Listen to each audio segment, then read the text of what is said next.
بعد میں پھر ٹیلیویژن آ گیا تو ٹیلی ویژن پہ چلے گئے, وہاں کچھ اداکاری کی, اور پھر نیوز کی طرف چلا گیا میں. تو نیوز میں پہلے میں نے 5 منٹ کے خبریں چھوٹی پڑھی, پھر خبرنامہ شروع کر دیا ماشاءاللہ.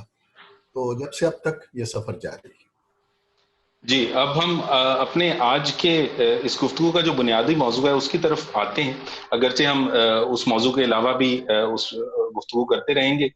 وہ یوں ہے کہ ہم یہ دیکھنا چاہتے ہیں اپنے سامعین کے لیے, اپنے ناظرین کے لیے بھی عرض کرتا چلوں کہ میڈیا کا, اور میڈیا کی مختلف شکلیں ہمارے سامنے موجود ہیں, اس کا ہماری زبان پہ, وہ زبان کے جو ہم بولتے ہیں, جو زبان ہماری روزمرہ کا حصہ بھی بنتی ہے اور وہ ہماری تہذیب کا حصہ ہے. زبان ظاہر ہے کہ وقت کے ساتھ اپنی شکل بدلتی بھی ہے, اور اردو خاص طور پہ ایسی زبان ہے, لیکن میڈیا کا زبان پہ اور تہذیب پہ کیا اثر ہے, اس پہ ہم گفتگو کو اپنے لے کر چلیں گے. اور یہ بھی عرض کرتا چلوں کہ ہماری کوشش ہوگی کہ اس سلسلے کو آگے یوں بھی بڑھائیں کہ آج تو ہم میڈیا کے اس شعبے کی بات کر رہے ہیں جو کہ بظاہر ہمارا بہت وقت لیتا ہے, جو نیوز چینلز ہیں اور جو ٹیلی ویژن کی صحافت ہے, لیکن اس کے علاوہ ٹیلی ویژن ڈرامہ اور فلم جو میڈیا کے دوسرے ستون ہیں کہ جن کا اثر ہوتا ہے زبان پہ, اس کے بارے میں بھی ہم کوشش کریں گے کہ انشاءاللہ مزید کچھ سیشنز کا اہتمام کیا جائے. سو پہلا اس سلسلے میں خالد صاحب, جو زبان ہے اردو زبان کا, جو لب و لہجہ, جو تلفظ اور جو شائستگی کے جس کے ذریعے جس کے ساتھ اردو زبان بولی جاتی تھی خصوصاً پاکستان ٹیلی ویژن پہ, اس کی روایت کے بارے میں اگر آپ کچھ کہنا چاہیں, اور وہ روایت کس طریقے سے پروان چڑھی اور کس طریقے سے آپ لوگوں نے اس کو سنبھال کے بھی رکھا اور آگے بھی بڑھایا. جی, یہ بہت اچھا سوال ہے آپ کا, اور میں سمجھتا ہوں کہ دونوں کا بڑا چولی دامن کا ساتھ ہے, اردو اور میڈیا اور زبان. یہ میں اس کو ذرا پہلے سے شروع کرنا چاہوں گا, تھوڑا سا ہو سکتا ہے میرا یہ تعارف جو ہے بڑھ جائے, کہ میں اس کو دیکھتا ہوں کہ ریڈیو پاکستان نے جو بات انجام دی, یعنی ریڈیو پاکستان بننے سے پہلے وہ آل انڈیا ریڈیو تھا, جب ظاہر پاکستان ہندوستان ایک ہی تھا بر صغیر میں. تو آل انڈیا ریڈیو نے یہ کام کیا کہ جتنے بھی اداکار تھے اور جو ٹھیلے لگاتے تھے, جو میلے ٹھیلے لگاتے تھے, جو گاتے تھے مختلف محفلوں میں, اور جب وہ انداز ختم ہوا آغا حشر کے دور کا, تو ریڈیو نے ان سب فنکاروں کو, ان اداکاروں کو, ان لکھنے والوں کو, ڈرامہ رائٹرز کو اپنے ہاں پناہ دی. ریڈیو ایک انسٹیٹیوٹ بن گیا, انہوں نے ان کو وہاں پر اپنے ہاں ملازمتیں دیں, اور ایک اسٹاف آرٹسٹ ایک کہنا چاہیے کہ وہ ایک عہدہ شروع ہو گیا. اس میں وہ فنکار بھی آتے تھے, اس میں لکھنے والے بھی آتے تھے, اس میں ڈرامے کے لوگ بھی تھے, اور انہوں نے پھر آ کر اپنی خدمات انجام دیں اور معاشرے کو سدھارنا شروع کیا. ہماری خوش قسمتی یہ ہے کہ 1947 میں جب یہ بٹوارا ہوا تو ریڈیو پاکستان وجود میں آیا. تو پہلی اناؤنسمنٹ کے ساتھ ہی ریڈیو پاکستان نے, جس میں بڑے بڑے نام تھے, زید بخاری تھے اور سلیم گیلانی تھے اور آغا ناصر تھے, یہ سارے لوگ بڑے بڑے, انہوں نے یہ سوچا کہ ہم نے ایک معاشرے کی بنیاد رکھنی ہے, ایک ایسا معاشرہ جو اسلامی بھی ہو, جو تہذیبی بھی ہو, جس میں ادب بھی ہو, جس میں روایات بھی ہوں, جس میں ثقافت بھی ہو. اس سب کو انہوں نے شامل کیا تو پروگرام ترتیب دیے گئے. تو آپ دیکھتے ہیں, سنتے ہیں کہ ریڈیو نے جب آغاز کیا تو تلاوت سے آغاز ہوتا تھا, حمد اور نعت سے آغاز ہوتا تھا, پھر کوئی اچھی باتیں کی جاتی تھیں, اور پھر غزلیں, اور پھر گیت, پھر اس کے بعد فلمی گانے وغیرہ, اور اس کے ساتھ ساتھ ٹاکس یعنی بات چیت کے ایک اچھے مقرر کو بلا کے ان کی تقریر سنوائی جاتی تھی. پھر انہوں نے مختلف پروگرام ہر طبقے کے لیے شروع کیے, یعنی عورتوں کے لیے بھی ہوتا تھا, اس میں فوجی پروگرام بھی ہوتے تھے, زراعتی پروگرام بھی ہوتے تھے, بچوں کے پروگرام. خاص طور پہ میں بچوں کے پروگرام کا ذکر کروں گا کہ اس میں جیسے ہر اسٹیشن پہ کوئی نہ کوئی بھائی جان اور باجی جان ہوتے تھے, وہ بچوں کی تربیت کرتے تھے, یعنی پروگرام کے ساتھ ساتھ.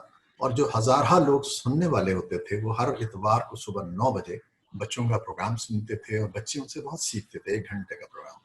پھر اسی طرح جو ریڈیو کے ڈرامے ہوئے, ریڈیو کے اور موسیقی کے پروگرام ہوئے. جتنے بڑے بڑے گلوکار تھے وہ ریڈیو پر آنا فخر سمجھتے تھے. جتنے بڑے رائٹرز تھے وہ ریڈیو کے لیے لکھنا فخر سمجھتے تھے. اشفاق احمد ہوں, ممتاز مفتی ہوں اور انتظار حسین ہوں, یہ سارے بڑے بڑے نام تھے جو ریڈیو کے ملازم تھے. ناصر کاظمی اور پھر جو بڑے بڑے شاعر باقی صدیقی, اس طرح کے. تو یہ میں بھی اتفاق سے اس دور میں ہی شامل ہوا. میں خوش نصیب ہوں اس لحاظ سے کہ میں نے اس دور کو دیکھا, آہستہ آہستہ پنپتے ہوئے دیکھا. اور پھر ہم دیکھتے ہیں کہ ٹیلی ویژن آ گیا. جب ٹیلی ویژن آیا تو پہلے لاہور میں اس کا اسٹیشن تھا, پھر کراچی میں بنا, پھر اسلام آباد میں ہوا. تو اس میں وہ بڑے نام جو کہ ریڈیو کے بڑے سرکردہ لوگ تھے اور بڑے ماہر تھے, جرنلسٹ تھے, رائٹرز تھے, سب کے سب ٹیلی ویژن میں آ گئے. اب ٹیلی ویژن میں جب آئے تو انہوں نے یہ دیکھا کہ ہمیں اب, پہلے تو صرف ایک سننے کی چیز تھی, ریڈیو سے لوگ سنتے تھے اور اپنی یعنی ایک تصوراتی ایک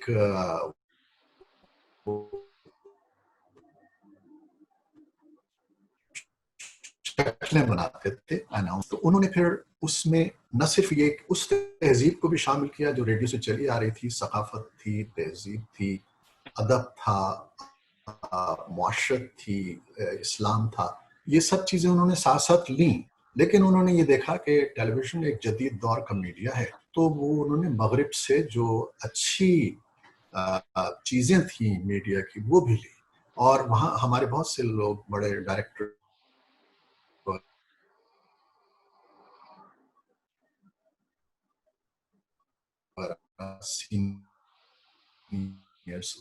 گئے وہاں سے. اگر انگلش فلم بھی دکھائی جاتی تھی تو وہ بھی کاٹ چھاٹ کے اس طرح لوگوں کے لیے پیش کی جاتی تھی کہ بچے بھی دیکھ سکیں, بڑے بھی دیکھ سکیں, اور کسی قسم کی کوئی معیوب چیز اس میں نہ ہو. اچھا, ٹیلی ویژن کا انداز بھی تقریباً ویسے ہی ہوا. یعنی شروع میں آپ دیکھتے ہیں, اگر آپ پرانے پروگراموں کو دیکھیں کہ تلاوت سے آغاز ہوتا تھا اور پھر حمد نعت, اور پھر اس کے بعد کوئی اچھی بات, کوئی اچھے معزز لوگ آ کے کوئی ایک اچھی گفتگو کرتے تھے, اور پھر باقاعدہ پروگرام شروع ہوتے تھے.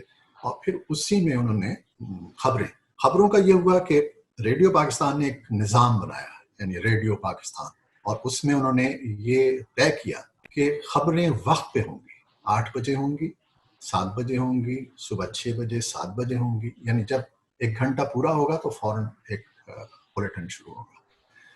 تو ٹیلی ویژن نے بھی اس روایت کو قائم رکھا, اور ٹیلی ویژن نے 9 بجے کا خبرنامہ جو تھا نا, انہوں نے طے کیا کہ 9 بجے خبرنامہ کرے گا. آپ دیکھتے ہیں کہ ریڈیو پاکستان نے خبروں کے ذریعے, خاص طور پہ 65 کی جنگ میں شکیل احمد صاحب پڑھا کرتے تھے خبریں, تو ہم سارے لوگ کس قدر اس میں یعنی انوالو ہو جاتے تھے. ہمیں پتہ لگتا تھا کہ جنگ ہو رہی ہے تو وہ ریڈیو کے ذریعے جنگ ہو رہی تھی ایکچولی. تو اسی طرح ٹیلی ویژن پہ بھی جب خبرنامہ شروع ہوا تو انہوں نے 71 کا جو سانحہ ہوا اور شکل پاکستان علیحدہ ہوا, یہ ساری چیزیں ٹیلی ویژن نے دکھائیں اور سنائیں اور آپ تک پہنچائیں. تو بھی بڑے بڑے لوگ آئے تھے ہمارے پاس. اسلم اظہر صاحب تھے, زبیر علی تھے, آغا ناصر تھے, فضل کمال اور ظفر سمدانی اور شکور طاہر, رضی احمد رضوی. یہ سارے لوگ لکھنے والے بھی تھے اور بولنے والے بھی تھے, اور ان کا تجربہ بھی تھا, صحافت سے بھی ان کا یعنی لگاؤ تھا. تو انہوں نے آ کے ایک بہت خوبصورت نظام بنایا, یعنی ٹیلی ویژن کے نیوز کا ایک پورا سیٹ اپ بنا. قسمتی کہ ہم بھی اس سیٹ اپ کا ایک حصہ بنے. اور پھر انہوں نے یہ کوشش کی کہ جو ریڈیو سے لب و لہجہ لے کر آئے تھے, وہ جو انداز لے کے آئے تھے, جو تلفظ لے کر آئے تھے, اس کو برقرار رکھا جائے. اور ریڈیو نے ہماری تربیت کی تھی کہ کس طرح بولنا ہے, لفظوں کا اتار چڑھاؤ کیا ہے, جملوں کی نشست و برخاست کیا ہے, اور کہاں پر کس چیز پہ اسٹریس دینا ہے. پھر یہ کہ اسٹیمنا کیا ہوتا ہے, آواز کیا ہوتی ہے, اس کو پہنچانا لوگوں تک کیا ہے. یہ سب چیزیں ٹیلی ویژن نے بھی آگے بڑھائیں. ٹیلی ویژن نے ساتھ میں کیمرہ بھی آ گیا, اور ہمیں کیمرے پہ دیکھنا, بولنا اور سیکھنا, یہ سب چیزیں ہم نے وہاں ٹیلی ویژن پہ سیکھی. تو یہ دونوں میڈیاز نے مل کے پورے معاشرے کی ایک بنیاد رکھی، اور اس پہ پھر آپ دیکھتے ہیں کیا اچھے اچھے ڈرامے ہوئے، فاطمہ سرائیہ بتیا کے، امجد اسلام امجد کے، اور حسینہ معین کے، اور کیا اچھے اچھے موسیقی کے پروگرام ہوئے، ترنم جیسا پروگرام ہوا، اور پھر شعر و شاعری کے بہت اچھے مشکل تھے، اور پھر جو اسلامی پروگرام تھے وہ ہوتے تھے، پھر مجالس ہوتی تھیں. آپ یہ دیکھیے رشید ترابی اور بڑے جو تھے وہ ہر سال ان کی آپ کو وہ خطاب ملتا تھا، تو وہ لوگ سیکھتے تھے، دیکھتے تھے. زید بخاری نے جو مرثیے پڑھے وہ ایک مثال بن گئے. تو یہ ساری چیزیں جو تھیں ایک معاشرے کا حصہ بن گئیں، اور ہم جڑ گئے اس پوری تہذیب کے ساتھ، چاہے وہ اپنے کسی بھی لحاظ سے ہوں، تو ہم ٹیلی ویژن اور ریڈیو سے جڑے رہے. تو میں سمجھتا ہوں کہ ان دونوں اداروں نے بہت خدمت کی اور آج تک کر رہے ہیں، اور وہی چیزیں، وہی ڈرامے چیزیں، وہی صوتی اور فرق، یہ سارے لوگوں کی تربیت کرتے تھے. انگریزی پروگرام تھے، سائنس کے پروگرام تھے، یہ ساری چیزیں لوگوں کی تربیت کرتی تھی. تو یقیناً یہ ایک بہت بڑا کردار تھا جو میڈیا نے ادا کیا. جی بہت دلچسپ آپ نے گفتگو کا آغاز جہاں سے کیا زید بخاری صاحب سے، تو وہ آل انڈیا ریڈیو کی بنیاد رکھنے والے لوگوں میں شامل تھے، اور آپ کی گفتگو سے یاد آیا کہ ایسا شخص آل انڈیا ریڈیو اور پھر ریڈیو پاکستان کی بنیاد رکھنے میں شامل تھا جو خود اردو اور فارسی کا ادیب بھی تھا، شاعر بھی تھا. اور اپنے ناظرین کے لیے یہ عرض کرتا چلوں کہ جس دور کی خالد صاحب بات کر رہے ہیں اس کی یادداشتیں ہم لوگوں کے پاس موجود ہیں. تو زید بخاری صاحب کی آپ بیتی سرگزشت وہ ضرور پڑھیے. آغا ناصر صاحب کی جو آپ بیتی ہے آغا سے ناصر تک وہ آپ دستیاب ہے، وہ پڑھ سکتے ہیں. اور ایک براڈ کاسٹر ابو الحسن نغمی صاحب تھے جو کہ اب امریکہ میں ہی مقیم ہے، ان کی آپ بیتی تو داستان جاری ہے، یہ آپ ہی نے اٹھا لی، میں اس کا نام لے رہا تھا. اور اس کے علاوہ ان کی دوسری ایک آپ بیتی کا حصہ ہی ہے، یہ لاہور ہے، تو وہ ریڈیو لاہور کے، ریڈیو پاکستان کے ابتدائی دنوں کی ایک پوری سرگزشت بیان کرتی. اور جس طرح سے آپ نے عرض کیا کہ ریڈیو اور پھر پی ٹی وی کے بھی شروع کے دنوں میں ایک بہت کردار جو تھا وہ ادیبوں، شاعروں اور اردو زبان کے ماہرین کا ہوا کرتا تھا. تو آپ کی یادداشت میں ایسے کچھ لوگوں سے ملاقات کو، گفتگو، جو آپ کو ان سے سیکھنے کا موقع ملتا رہا ہو؟ جی بہت لوگ تھے اس میں. میں نے جیسے بتایا کہ کچھ لوگ، میں چونکہ پنڈی اسلام آباد میں زیادہ رہا، تو ممتاز مفتی صاحب تھے، وہ آتے تھے ہمارے پاس. سید انصار ناصری تھے، وہ آتے تھے. اور اظہار کاظمی صاحب تھے، پھر نور احمد مرحوم تھے. یہ سارے لوگ جو تھے یہ ایک قسم کی اکیڈمی تھے. یعنی ہم ان کی محفل سجتی تھی اسٹوڈیو میں، اور ہم لوگ جا کے بیٹھ جاتے تھے، خاموشی سے ان کی باتیں سنتے تھے. پھر وہ اگر کوئی ڈرامہ کر رہے ہیں، اسکرپٹ لکھا ہے انہوں نے، تو اس کی ریہرسل ہوتی تھی، وہ ہم دیکھتے تھے. پھر کسی ڈرامے میں اگر میرا بھی پارٹ ہے تو میں جا کے بیٹھ جاتا تھا، اور وہ ایک ایک جملہ بتاتے تھے کس طرح ادا کرنا ہے. اظہار کاظمی صاحب جب بولتے تھے ان کا ایک انداز تھا شعر پڑھنے کا، اور یا سید انصار ناصری وغیرہ، یہ لوگ تلفظ کے بھی بڑے ماہر تھے. اور ان لوگوں سے ہم نے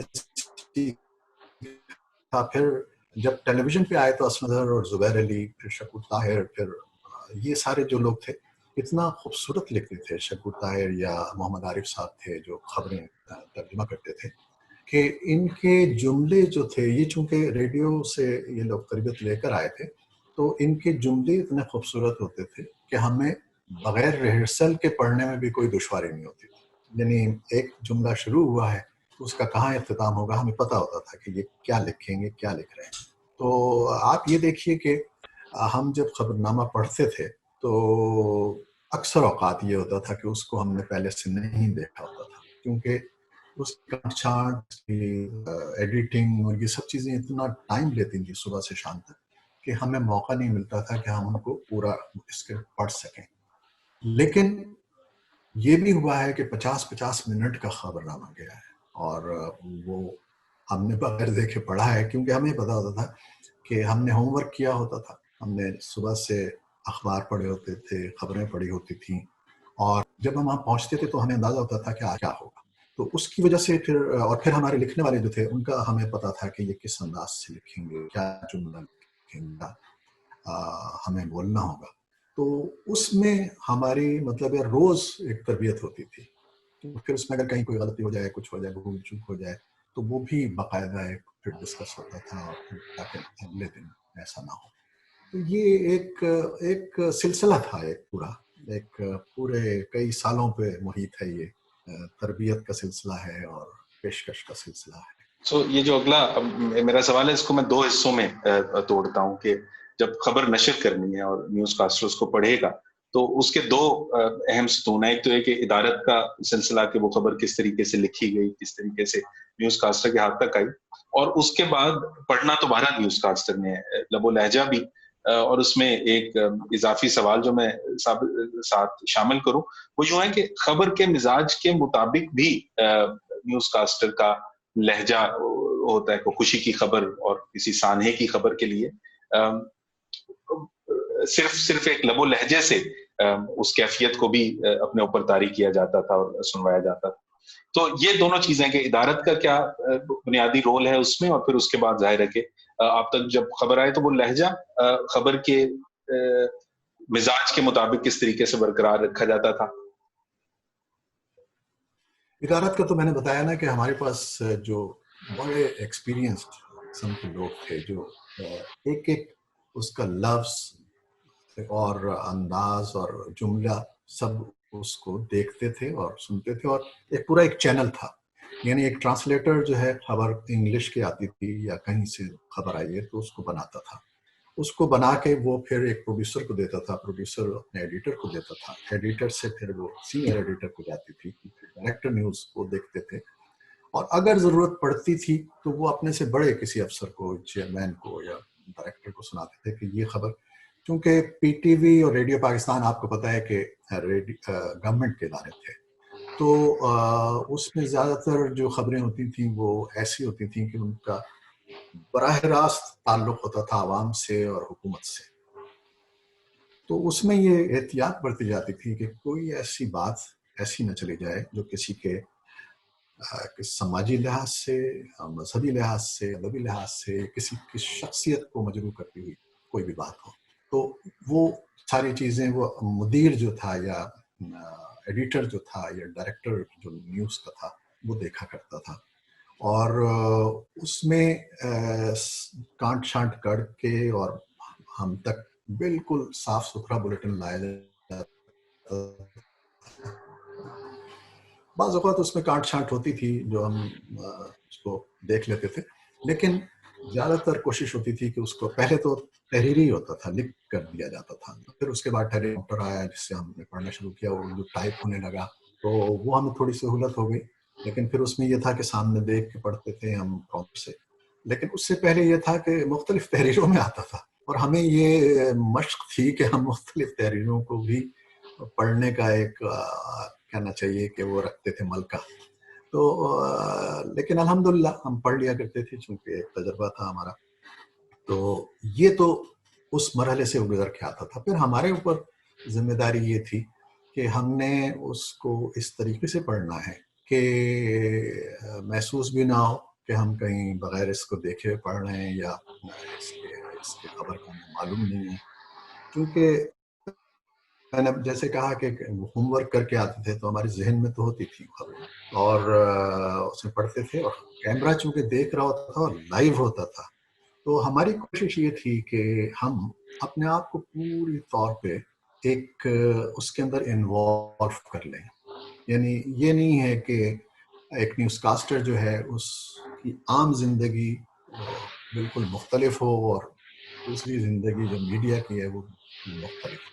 تو ہم نے اپنے آپ کو پورے طور پہ، جس طرح ایک اداکار جو ہے اپنے رول کو طاری کر لیتا ہے اپنے اوپر، تو ہمیں یہ بتایا بھی گیا تھا اور ہم نے خود بھی کہ ہماری شخصیت بھی ایسی ہونی چاہیے جو قابل اعتبار ہو، جو معتبر ہو، جو اگر عام معاشرے میں ہم اٹھتے بیٹھتے ہیں جہاں پر جائیں تو لوگ دیکھ کے یہ نہ کہیں کہ یار یہ شخص ہے جو خبریں پڑھتا یا اس نے یہ بات کی ہے یا اس نے، تو وہ آپ کو ایسا محسوس نہ کریں. بلکہ آپ دیکھیے کہ اس وقت صدر اور وزیر اعظم سے لے کے نیچے جو عام لوگ تھے وہ تک خبرنامہ دیکھتے تھے. اور اتنی اہمیت تھی اس خبرنامے کی کہ اگر صدر یا وزیر اعظم یا وزیر اعلیٰ وہ دیکھ نہیں پائے ہیں تو وہ پھر کہتے تھے کہ بھئی ہمیں ٹیپ بھیج دیا جائے اس کا. تو ان کے گھر روزانہ ایک ٹیپ جاتا تھا جس میں وہ دیکھتے تھے خبرنامہ, اور پھر اس میں تجزیہ کیا جاتا تھا کہ کس طرح جانا ہے, کیونکہ جیسے میں نے کہا کہ پورے معاشرے کی وہ تربیت کر رہا ہوتا تھا, ان کے ذہنوں کو دیکھا رہا ہوتا تھا کہ بھئی یہ خبر گئی ہے تو اس کا کیا امپیکٹ ہوگا لوگوں کے ذہنوں پہ, عوام پہ, اور یہ کیا محسوس کریں گے. تو اس کے لحاظ سے پھر اس کو ترتیب بھی دیا جاتا تھا اور پھر آئندہ نکھارا بھی جاتا تھا. تو یہ نیوز کاسٹرز کی بڑی ذمہ داری تھی کہ وہ ہر چیز کو بہت صحیح طریقے سے اور انداز میں پیش کر دیں. اور اس میں پہلی بات تو یہ ہوتی تھی کہ آپ اپنی بہت جذباتیت نہ دکھائیں, اس میں کوئی ہم بالکل ایک پیغام دیتے تھے, لیکن یہ بھی نہیں تھا کہ ہم روبوٹ بن جاتے بالکل, کہ ایک بالکل ٹھیک ہے لفظ جو ہیں نکلتے چلے جا رہے ہیں ان کا کوئی. تو اس میں یہ ہوتا تھا جیسے کھیل کی خبریں ہیں, خوشی کی خبر ہے, کبھی آپ جیتے ہیں. اس زمانے میں 70s میں تو کھیل بھی ہمارے بہت اچھے تھے اور جیت بھی رہے تھے, ہاکی اور کرکٹ اور اسکواش وغیرہ میں, تو وہ خبریں ہوتی تھی. لیکن اس کے ساتھ ساتھ کبھی کبھی کچھ غمزدہ خبریں بھی آ جاتی تھیں, جیسے 71 کا سانحہ ہوا. جو ہمارے پڑھنے والے تھے ظاہر ہے انہوں نے اس کو اس درد سے پڑھا. پھر اگر اموات ہوتی تھیں یا سیلاب آ گیا, زلزلہ آ گیا, اس قسم کی جو خبریں ہوتی تھیں اس میں ظاہر ہے آپ کے اندر کے بھی کیفیت ہوتی تھی. لیکن کوشش یہ ہوتی تھی کہ ہم اپنے جذبات کا بہت زیادہ اظہار نہ کریں, بلکہ ایک خبر کو صحیح طریقے سے عوام تک پہنچا دیں. یہ ہمارا کام تھا اور ہم کرتے تھے.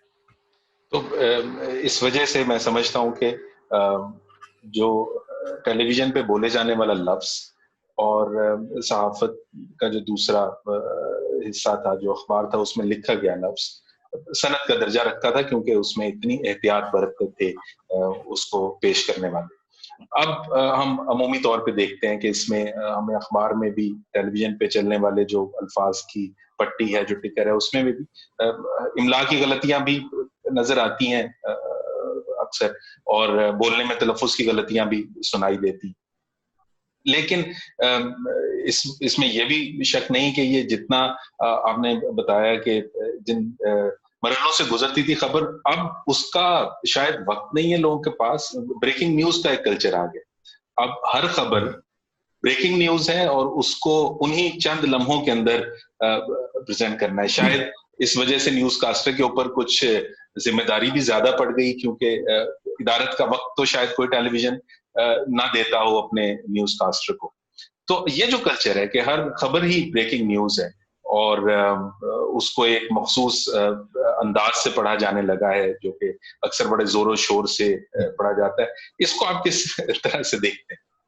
جی ہم اب انداز بدل گئے ہیں, اور بریکنگ نیوز کا بھی وہ کانسیپٹ میرا خیال نہیں رہا جو ہمارے زمانے میں تھا, کہ خبر ایسی ہو کہ واقعی جو بالکل نئی خبر ہو اور دھماکہ خیز خبر ہو.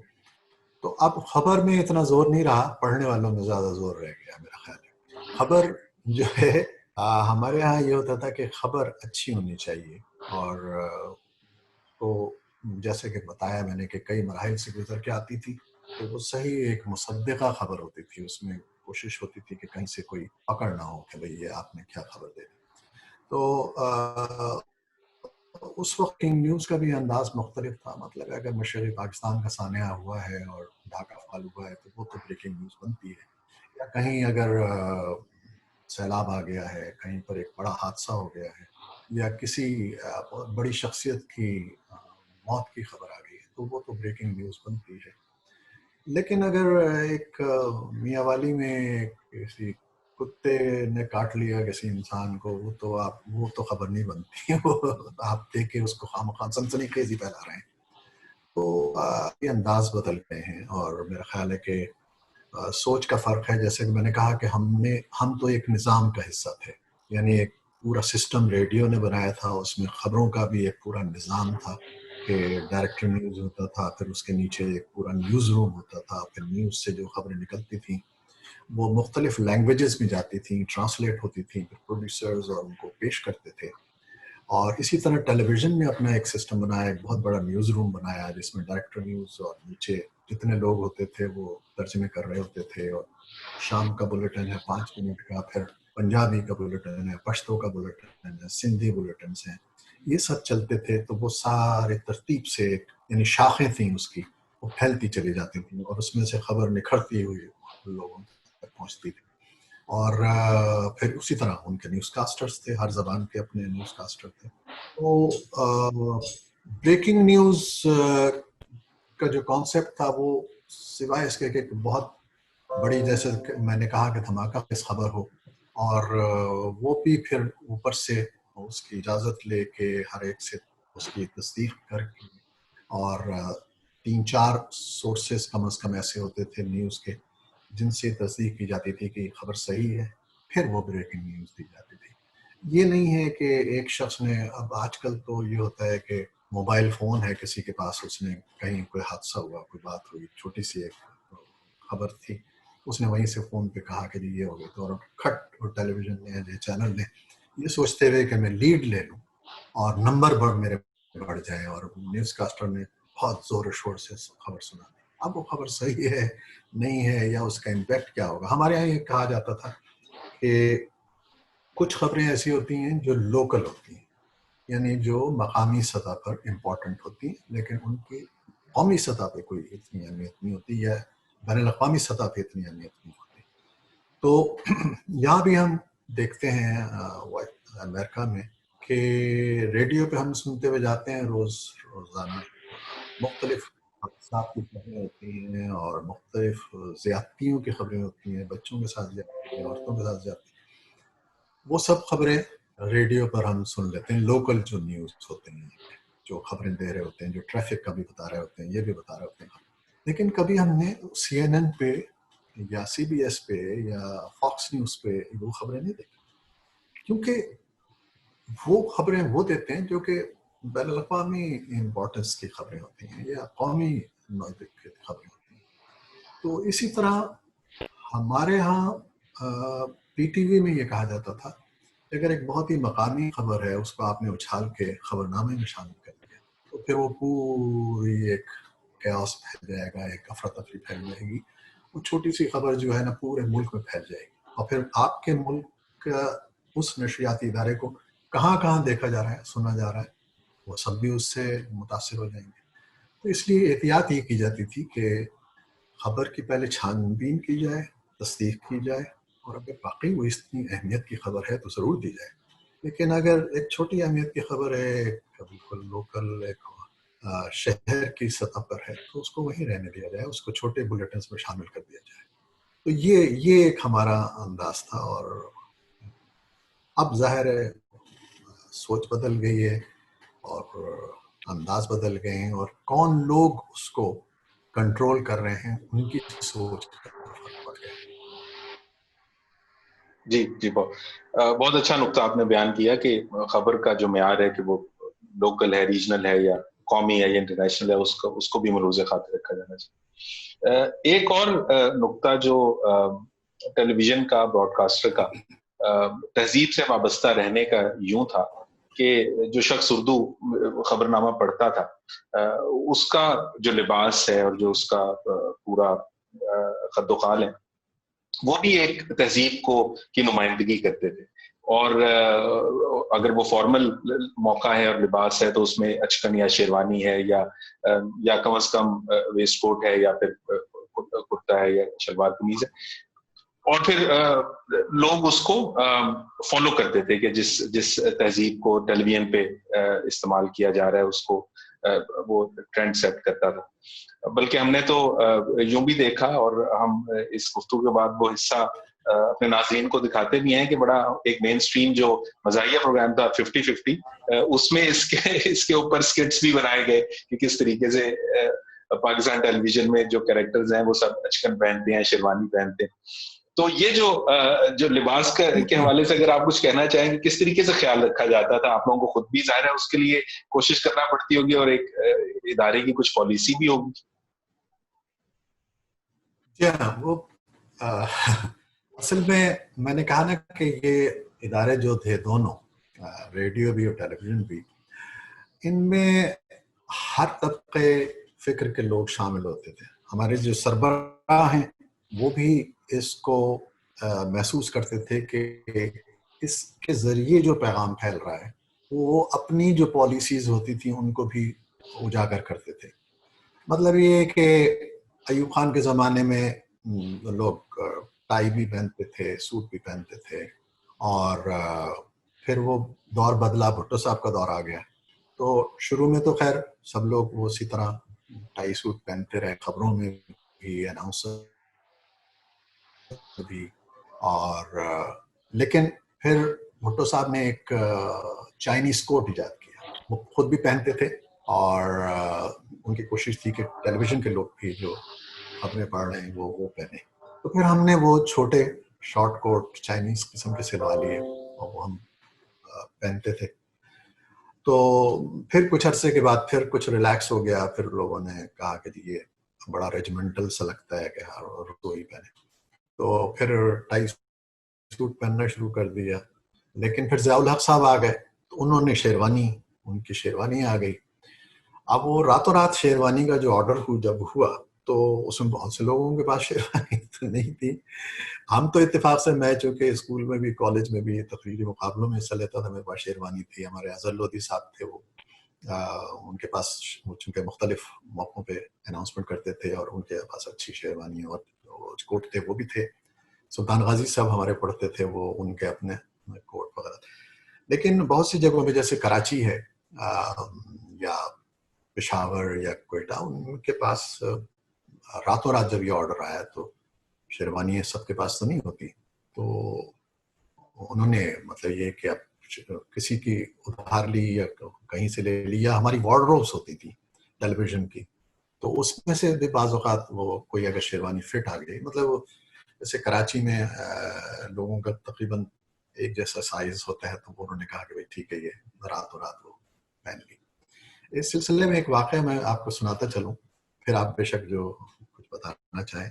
وہ ہمارے ہاں ایک انگلش کے ایک نیوز کے آڈیشن کے لیے ایک صاحب آتے تھے، نوجوان تھے، اور وہ کافی بیچارہ کوشش کرتا رہا لیکن اس کی داد نکل رہی تھی، اسے رکھا نہیں گیا. پھر وہ خیر مایوس ہو کے ڈراموں کی طرف چلا گیا. اس نے کہا کہ ٹی وی میں مجھے کچھ کرنا ہے تو میں ڈرامے کروں.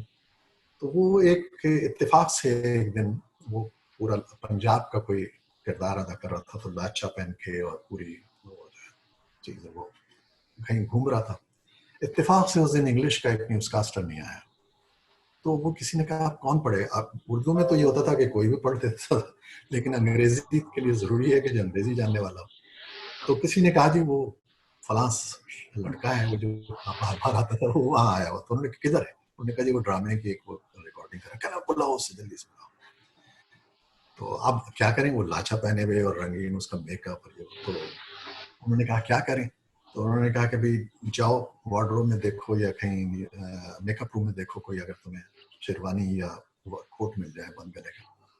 تو وہ بھاگا گیا. تو ٹائم بہت کم تھا، تو ایک کوٹ اس سے مل گیا جو اس کو فٹ آ گیا.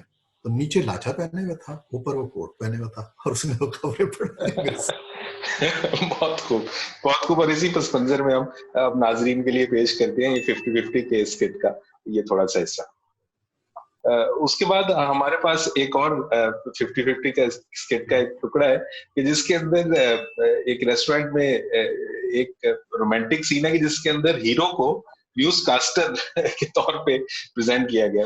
اب آگے بڑھیں تو اب چونکہ ہم اپنی گفتگو کا سلسلہ جو ہے اردو میں کوشش کرتے ہیں کتابوں سے جڑا رہے، تو آپ کو بھی کتب بینی کا شوق رہا ہمیشہ سے. ابھی بھی اتفاق سے میں نے کتاب کا نام لیا تو وہی آپ کی میز پہ موجود تھی. تو کتابیں پڑھنے کا ایک نیوز کاسٹر یا براڈ کاسٹر کی زندگی پہ کتنا مثبت اثر ہو سکتا ہے، اس پہ کچھ بات ہو جائے. اور آپ کے پسندیدہ مصنفین، شاعر، لکھنے والے کون سے رہے؟ ابوالحسن نغوی صاحب کی ایک کتاب میں جو آپ ذکر کر رہے تھے، داستان جاری، تو اپنی زندگی. پھر اسی طرح اور بھی یہ میرے پاس کتابیں ہیں. ایک ہماری